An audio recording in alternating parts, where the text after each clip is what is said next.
Przed nami pochmurny, ale dość ciepły poranek.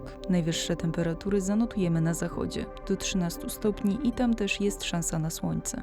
W pozostałych regionach zachmurzenie duże lub całkowite. Na wschodnich i południowych krańcach opady deszczu. Dalsza część dnia deszczowa w centrum, na północy i na wschodzie kraju. Lokalnie mogą pojawić się burze, a wraz z nimi porywisty wiatr i obfity deszcz. Pogodniej na zachodnich i południowych krańcach. Do tego będzie cieplej. Termometry pokażą od 14 stopni na Podlasiu do 21 stopni na ziemi lubuskiej. Jakość powietrza zapowiada się dziś całkiem dobrze, zwłaszcza na północno-wschodnich krańcach, na Mazowszu i Pomorzu Zachodnim.